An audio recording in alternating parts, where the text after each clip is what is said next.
My name is Olivia. My sister, Daisy, and I were close in that competitive two girls under one roof kind of way. She was a year younger than me, and we'd always been compared to each other. She was the charming, free-spirited type, while I was the one with a plan. Our brother, Michael, was the baby in our mom's shadow, always soaking up every ounce of attention he could get. Our parents, Maria and Ben, were typical Midwest parents. Mom ran the household with an iron will, and Dad was the type to crack jokes and grill steaks like it was his personal hobby. I thought I had it all figured out, a stable family, siblings I could trust, and a fiancé who I believed was my soulmate. Ethan came into my life during a group project in my junior year at the University of Wisconsin-Madison. He had this magnetic energy about him that made you want to be in his orbit. He was ambitious, confident, and ridiculously attractive. I fell for him fast. By the end of the semester, we were a couple. It felt like a whirlwind, but I didn't question it because it seemed perfect. I imagined our future together, careers, kids, everything. One November, I proposed to him. It wasn't some grand gesture, just the two of us on a crisp autumn evening. He said yes, and we started planning our wedding for the following summer. It felt like the beginning of the life I'd always dreamed of. And then it all imploded. In March, I had a random slow Friday at work. I decided to surprise Ethan with his favorite takeout and spend the evening together. When I walked into our apartment, everything felt off. His shoes were by the door, but the place was eerily quiet, except for faint laughter coming from the bedroom. My stomach tightened. Something felt wrong, but I brushed it off, thinking maybe he was watching a funny video or on the phone with a friend. When I opened the bedroom door, my world shattered. There they were, Ethan and Daisy, tangled up in bed. Daisy was wearing the oversized t-shirt I had given her for Valentine's Day, the one with the cheesy heart print. It wasn't hard to put two and two together. They froze, both of them looking like deer in headlights. It's funny how silence can say so much. The air in the room felt heavy, suffocating. Daisy, my own sister, had the audacity to say, "It's not what it looks like." I stared at her, almost laughing at the ridiculousness of it. Ethan didn't say a word, just scrambled to cover himself with a blanket like it would erase what I just seen. I didn't yell. I didn't ask questions. What was the point? The evidence was right in front of me. I looked at Ethan and said, "Pack your stuff and get out." My voice was calm, steady. I wasn't about to give them the satisfaction of seeing me lose it. Daisy tried to speak something about how it just happened, but I cut her off. "You're dead to me," I said. I wasn't interested in hearing her excuses or fake remorse. There's no "it just happened" when it comes to sleeping with your sister's fiancé. I walked out. I didn't wait for an explanation or a pathetic apology. I grabbed my keys and drove to a friend's house that night. As I stared at the ceiling, the reality of it all sunk in. My fiancé, the man I planned to marry, and my sister, someone I trusted, had betrayed me in the worst way possible. It wasn't just about the cheating. It was the fact that they'd both actively chosen to destroy something I valued so deeply.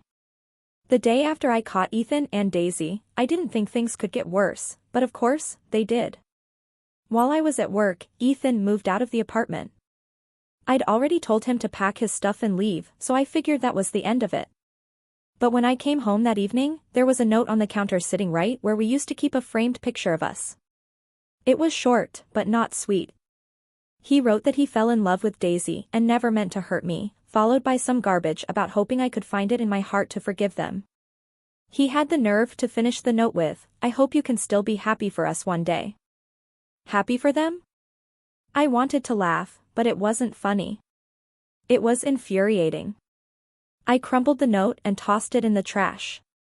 There was nothing left to say to him. The apartment felt eerily quiet without his stuff, but I didn't care. I wanted him out of my life as fast as possible, and now he was. My family found out what happened within a few days. I didn't tell them. I'm guessing Ethan or Daisy spilled the beans. My mom Maria called me immediately. She was furious, not at me, but at Daisy. She kept saying how she couldn't believe her own daughter would betray me like that. "She's not welcome here," she said over and over again. At first, it felt good to have her on my side, but I wasn't naive enough to think it would last. My mom's loyalty has always been conditional. She's the type who prides herself on keeping the family together, even if it means sweeping massive betrayals under the rug. I figured it was only a matter of time before she started defending Daisy. My dad Ben was a different story. When I finally answered one of his calls, he didn't say much. He just sighed and said, "Well, I guess things like this happen sometimes." I couldn't believe it. He wasn't angry, upset, or even surprised. He treated it like Daisy spilling coffee on my shirt instead of nuking my relationship and my trust in her. Michael, my older brother, tried to be supportive, but I could tell he was conflicted. He'd call to check on me and say he couldn't believe what Daisy and Ethan did, but there was always hesitation in his voice. He was caught between me and the rest of the family, and it was obvious. For weeks, I ignored most of their calls. I didn't have the energy to rehash what happened or hear excuses about why I should let it go. Instead, I threw myself into work. It was the only thing keeping me sane. My boss, Kevin, noticed I was putting in extra hours and asked if everything was okay.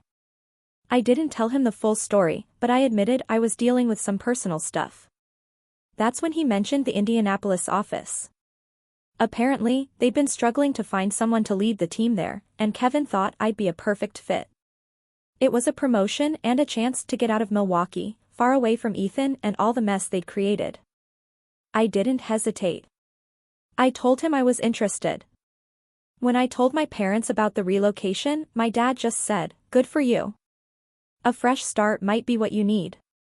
My mom, on the other hand, acted like I'd announced I was moving to Mars. She cried and begged me to reconsider. "What about family dinners? What about Christmas? You can't just leave us behind, Olivia," she said. I told her I wasn't leaving them behind. I was leaving Daisy behind. "She's not part of this family anymore," she said firmly. But I didn't believe her. My mom has a way of saying one thing and doing the exact opposite when it suits her. By July, my gut feeling was proven right. Daisy was back in the house. My mom called me one evening, casually dropping that they decided to let her come home for a while because she had nowhere else to go. She acted like it was no big deal, like she wasn't inviting the person who had betrayed me into her home while still expecting me to show up for Sunday dinners. I didn't even try to hide my anger. I told her it was a slap in the face that she was choosing her over me. She tried to justify it, saying, "She's still my daughter. I can't turn her away." I snapped back, "Well, she's not my sister anymore, and I don't want anything to do with her." That's when she started her family unity campaign. She went on and on about how we needed to heal and move forward as a family. It was all code for just forgive Daisy so I don't have to feel guilty about letting her back in. I wasn't having it. I told her plain and simple that I wasn't interested in healing or pretending things were okay. "You want unity? Then maybe stop rewarding the person who blew everything apart," I said before hanging up. After that, I kept my distance. I was busy preparing for the move to Indianapolis. Anyway, I found a place, packed up my apartment, and started fresh in a city where no one knew my family or my past. Leaving Milwaukee wasn't easy. I had good memories there, and part of me felt like I was letting Daisy and Ethan win by leaving. But staying would have been worse. Every street, every restaurant, every shared memory, it all reminded me of what I'd lost. Moving was the only way to truly start over. By the time I left, I'd all but cut ties with my family. I wasn't answering their calls or responding to their texts. Even Michael's attempts to stay neutral didn't matter anymore. They'd made their choice by letting Daisy back in, and I'd made mine by leaving them behind. I didn't know what the future would hold. But one thing was clear. I was done being the good daughter who always put family first. From now on, I was putting myself first. By September, I had gotten comfortable with my new life in Indianapolis. Cutting ties with my family had been the best decision I'd made, even if it wasn't an easy one. Work was going well. I'd started to make some new friends, and the distance from all the chaos was exactly what I needed. Then, my mom, Maria, called me. It was her birthday coming up, and she wanted me to come home to celebrate. I hesitated. My relationship with her had been strained ever since she let Daisy back into the house. But she kept pushing, saying it would be just the immediate family and that she missed me. Against my better judgment, I agreed. The drive to my parents' house was long, giving me way too much time to second-guess my decision. I told myself I was doing this for my mom, even if she had disappointed me. Maybe it wouldn't be so bad if it was just her, my dad, and Michael.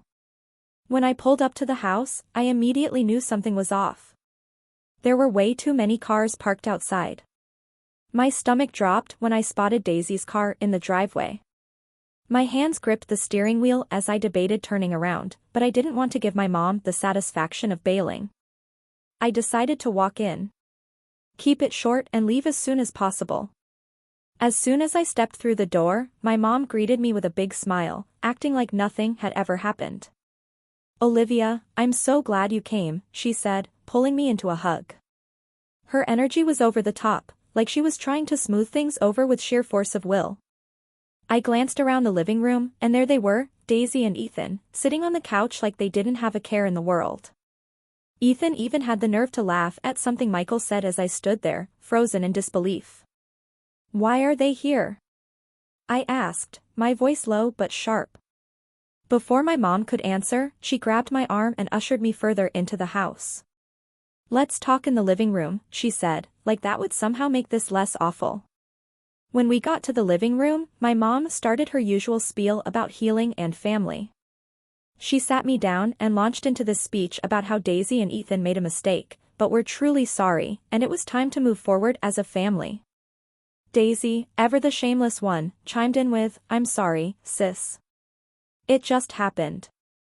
She said it like she'd spilled coffee on my shirt instead of nuking my entire life. Ethan followed up with, "We never meant to hurt you." Which sounded even more ridiculous coming from him. He wasn't even trying to look remorseful. I stared at them trying to figure out if they actually believed their own nonsense. The fact that they thought this was even remotely fixable was almost laughable. I leaned forward, looked Daisy dead in the eye, and said, "You're a pathetic excuse for a sister." Then I turned to Ethan and said, "And you? I hope she cheats on you, too. You deserve each other." The room went dead silent. My mom started to say something, but I didn't give her the chance. I stood up, looked her square in the eye, and said, "Enjoy your golden girl. Don't call me again." As I walked out, I could hear my mom trying to calm everyone down, saying something about how I'd come around eventually. Daisy didn't say a word, and Ethan just sat there. I got into my car and drove off without looking back. My mind was racing. How could my mom think this was okay? How could she expect me to forgive and forget like this was some minor disagreement instead of a betrayal that ripped my life apart? I spent the rest of the day trying to cool off, but I couldn't shake the anger. I kept replaying the scene in my head, wishing I'd said even more. Part of me wanted to call my mom and unload everything I was feeling, but I knew it wouldn't make a difference. She'd already made her choice when she welcomed Daisy and Ethan back into her life. That night, I blocked her number. I blocked Daisy's, too. Even though she hadn't reached out in months, I figured it was only a matter of time before she or Ethan tried to clear the air again, and I didn't want to deal with it. For the next few weeks, I kept to myself. Work became my escape and I threw myself into every project I could find. My coworkers probably thought I was just super dedicated, but the truth was I didn't know how else to channel my frustration. I stopped checking social media, too. Seeing pictures of my family would only remind me of what happened, and I didn't need that kind of negativity. I told myself I was better off without them, but it still stung to know that the people I once trusted most had let me down so completely. Eventually, I started to feel a little better. The distance was helping and I was slowly rebuilding my life. I told myself that I didn't need them, that I could create my own version of family with people who actually cared about me. But deep down, I knew this wasn't over.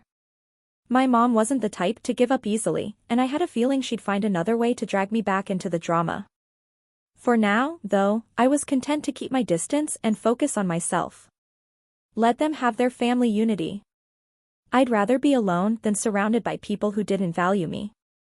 If they wanted to live in denial about what Daisy and Ethan had done, that was their choice. I wasn't going to be a part of it. I didn't know what the future held. But one thing was certain. I was done letting them dictate my life. From now on, I was living on my own terms.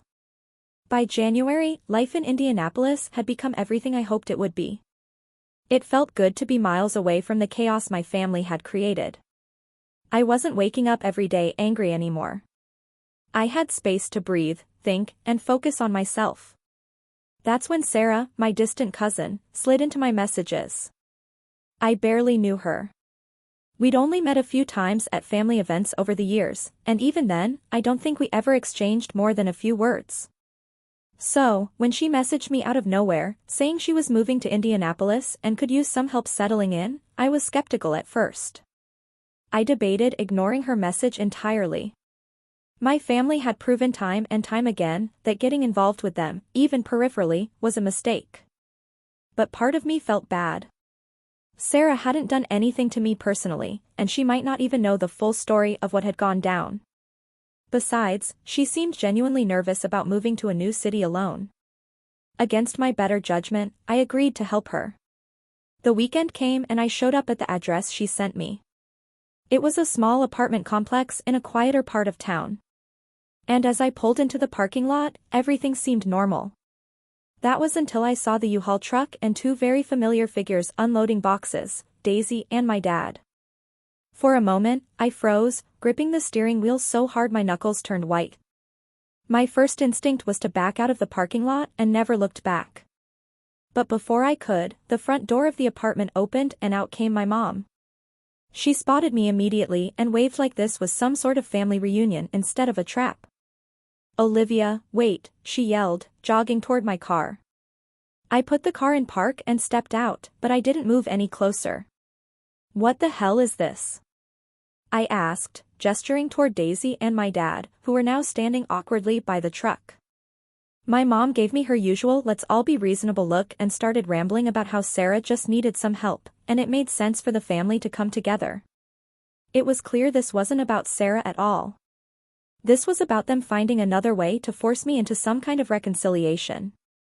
Daisy, ever the master of insincere apologies, stepped forward with tears already welling up in her eyes. "I'm sorry, Olivia," she said, her voice trembling like she was auditioning. "I know I messed up. I just want to fix things." I stared at her completely unmoved. It was the same script she tried at my mom's birthday party, and it was just as pathetic now as it was then. Then my dad decided to jump in. "Olivia, come on," he said. His tone that irritating mix of exasperation and condescension he always used when he thought I was being unreasonable. "You're holding on to this grudge and it's tearing the family apart. Be the bigger person." That was it. Hearing him tell me to be the bigger person. As if Daisy's actions were some minor mistake I needed to get over sent me over the edge. He had no idea what it felt like to be betrayed by your own sister. To lose not just a relationship but the trust you had in the people closest to you. When my dad stepped closer and put a hand on my shoulder, I reacted without thinking. My fist connected with his face before I even realized what I was doing. The sound of it was sharp and for a moment everything went still. My dad stumbled back, holding his jaw, and stared at me in shock. Daisy looked like she wanted to disappear, and my mom predictably burst into tears. "Olivia," she sobbed as if I was the one ruining everything. Daisy muttered something under her breath about me going too far, but I didn't even bother responding. I turned and walked back to my car. "Don't follow me," I said over my shoulder. When I got home, I blocked Sarah immediately. I didn't care if she was part of the setup or just a pawn in my mom's latest scheme. Either way, I wanted nothing to do with her. That night, I sat on my couch trying to process what had just happened. I wasn't proud of losing my temper, but I didn't regret it either. My dad had crossed a line, and if a punch to the face was what it took to make them understand that I wasn't going to be manipulated, so be it. The worst part was that this wasn't even surprising. My mom had always been willing to bend over backward to protect Daisy, no matter how much damage she caused. And my dad was more concerned with keeping the peace than actually addressing the problem. I wondered how long they'd been planning this. Had they been talking to Sarah for weeks, convincing her to reach out to me, or was it a last-minute idea? Either way, it didn't matter. What mattered was that I'd walked away before they could rope me back in. The next morning, I woke up feeling a strange mix of relief and sadness. Relief because I'd stood my ground, but sadness because it was yet another reminder of how far gone my family was. There was no fixing this. They didn't see Daisy and Ethan's betrayal for what it was, and they never would. I decided that day to cut ties even further. I wasn't going to give them any more opportunities to pull me into their mess. My life in Indianapolis was good, and I wasn't about to let them ruin it.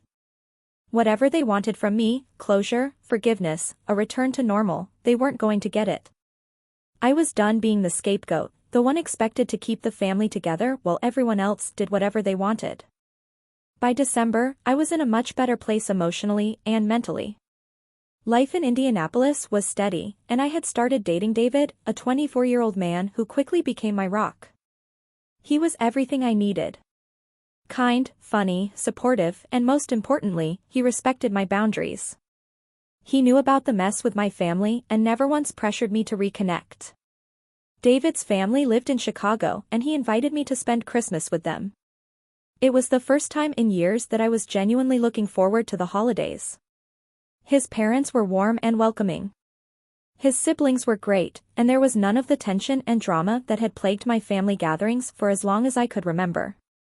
A week before Christmas, though, I got a letter in the mail.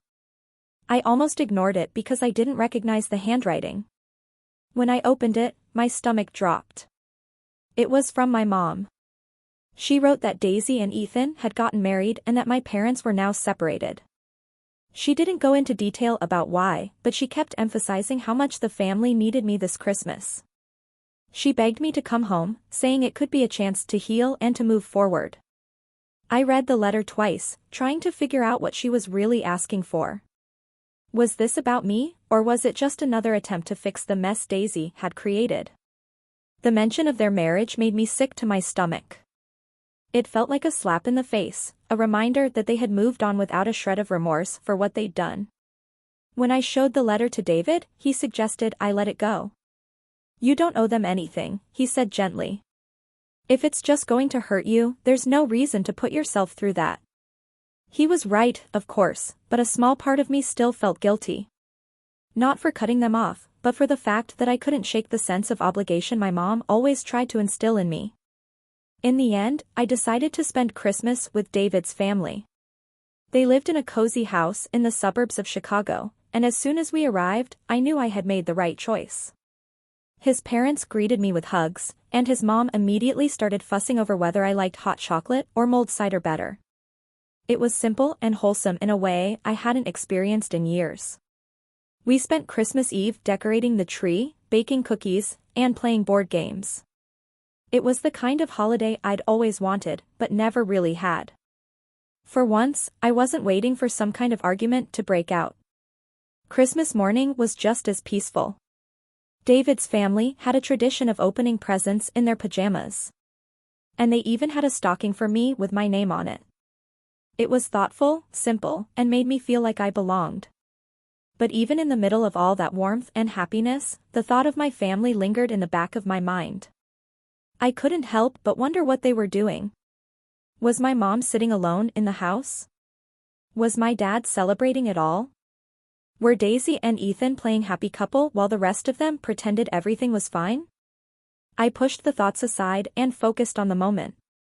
I wasn't going to let their drama ruin this for me. In January, just as I was settling back into my routine, I got an email from Michael. I hadn't heard from him in months, so seeing his name in my inbox was a surprise. Against my better judgment, I opened it. Michael wrote that my dad was now living in a motel and that Daisy and Ethan were struggling financially. He didn't go into too much detail, but he hinted that Daisy's work situation wasn't stable and that Ethan was apparently unhappy in their marriage. I stared at the screen, trying to figure out why Michael thought I needed to know any of this. Was he looking for sympathy? Did he expect me to swoop in and fix things? If so, he was going to be disappointed. I didn't respond to the email. What was I supposed to say? Sorry to hear that, but it's not my problem. I wasn't going to get dragged back into their mess. No matter how bad things got for them, they had made their choices, and now they had to live with the consequences. Still, a part of me felt vindicated. They were struggling, and while I didn't take pleasure in their suffering, I couldn't help but feel like it was karma catching up to them. Daisy and Ethan had destroyed my life, and now their perfect little bubble was starting to crack. David noticed I was quieter than usual that evening and asked if everything was okay. I told him about the email and he just nodded, his expression soft but firm. You've done the hard work of moving on, he said. Don't let them pull you back in. He was right. I had spent too much time rebuilding my life to let their problems derail me now. The next morning, I deleted Michael's email and blocked his address. It wasn't easy, but it was necessary. I wasn't going to let them use guilt or pity to worm their way back into my life. That Christmas with David's family felt like a turning point. For the first time, I realized what it meant to be truly free of the toxicity I had grown up with. I didn't need my family's approval or their validation. I had found people who cared about me for who I was, not for what I could do for them. The chaos of my past wasn't going to define me anymore. I had built a new life, and I wasn't looking back. By June, I was feeling good about how far I'd come. My life in Indianapolis was stable. My relationship with David was growing stronger every day, and my family was nothing but a distant memory. I had blocked them all, ignored every half-hearted attempt to reach out, and focused entirely on myself. But of course, they weren't done with me. One Saturday morning, I was getting ready to head out for a run when I heard a knock at my door. I wasn't expecting anyone, and when I looked through the peephole, I froze. It was Michael. I hadn't seen him in over a year, and for a split second, I considered pretending I wasn't home. But eventually, I opened the door. He immediately started crying.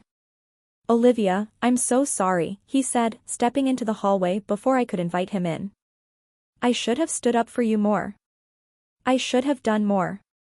His words caught me off guard. For so long, Michael had been this passive presence in my life. Someone who never outright hurt me, but never really defended me either. Hearing him take responsibility was unexpected, and I wasn't sure how to respond. I cut ties with Daisy and Ethan, he continued. And Mom, I just couldn't take it anymore. I folded my arms and leaned against the door frame. What do you want, Michael? I asked. He hesitated, wiping his eyes. I just want to talk. Dad wants to talk, too. Can we meet, please? I should have said no. Every instinct in my body was screaming at me to shut the door and move on with my day. But there was something about the way he looked at me, pleading, desperate, that made me pause. Against my better judgment, I agreed. A few days later, we met at a quiet diner on the edge of the city. Michael was already there when I arrived, sitting with our dad, Ben. I hadn't seen him since I punched him in the face outside Sarah's apartment, and the tension between us was palpable. He stood up as I approached, extending a hand. I didn't take it. Instead, I sat down across from them and waited for one of them to speak. I'm sorry, my dad said finally, his voice low. For everything. I should have done more to protect you. I should have handled things differently. It wasn't much, but it was more than I expected. For a brief moment, I felt a flicker of hope that maybe, just maybe, things could be salvaged. Then the door to the diner opened and my mom walked in. I tensed immediately, and my dad had the decency to look embarrassed. She wanted to come, he said, as if that excused blindsiding me. And of course, right behind her were Daisy and Ethan. I stood up, ready to leave, but Michael grabbed my arm. Please, Olivia, just hear them out, he said. That was it for me. I stood up, cutting my mom off before she even started talking. You're not my family anymore, I said, my voice cold and steady. You want forgiveness? Find someone else to manipulate. I'm done. I threw some cash on the table for my coffee and walked out, ignoring the voices calling after me. That was the moment I knew there was no going back. They could beg, plead, and cry all they wanted, but I was done being the scapegoat for their dysfunction. Now at 28, I feel like I've lived several lifetimes since the chaos of my family unfolded. When I look back at everything that's happened, it almost doesn't feel real, like it was someone else's life. But the scars remind me it was all too real. The good news, I've come out stronger, wiser, and surrounded by people who actually care about me. David and I got engaged last year. It was nothing fancy, just the two of us at our favorite park in Indianapolis.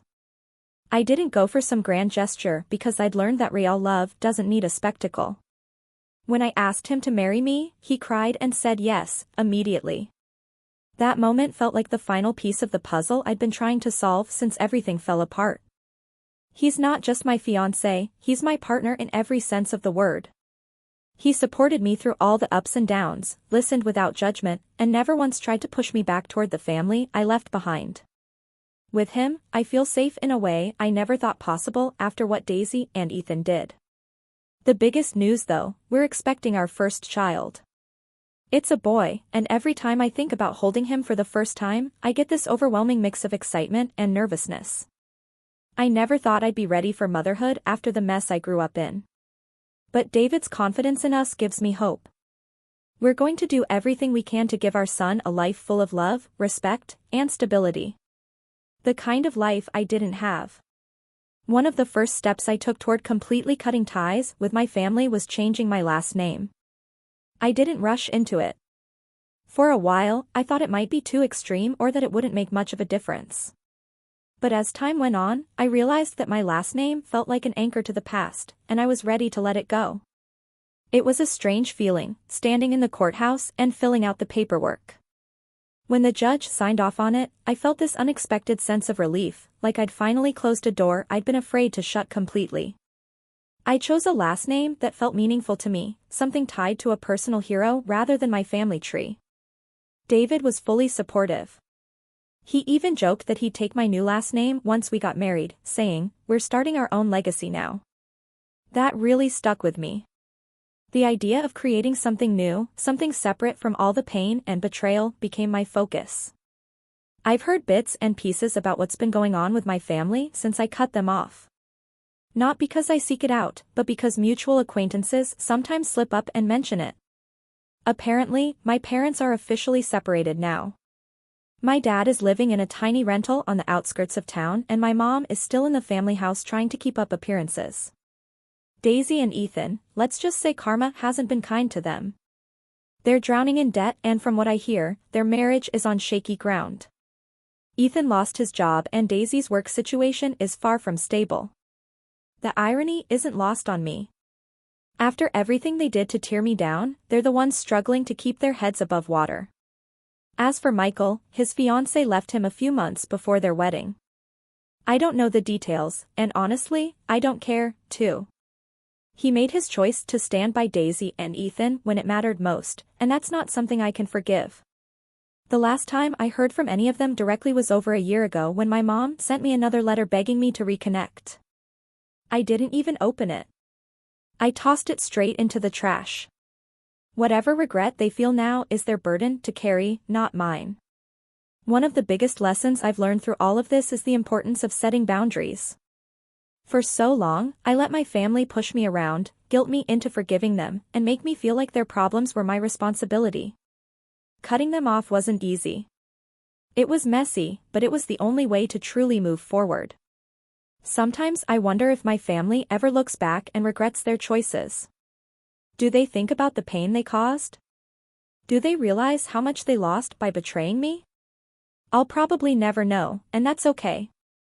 Their regret or lack of it doesn't matter anymore. What matters is that I finally found peace. If anyone reading this is going through something similar, let me tell you, it's not easy to walk away from toxic relationships, especially when they're family. But sometimes it's the only way to protect your peace and create the life you deserve. You're not obligated to keep people in your life just because of shared DNA. I've learned that family isn't about blood. It's about the people who show up for you, support you, and love you unconditionally. And with David by my side and our little one on the way, I finally have the family I've always wanted.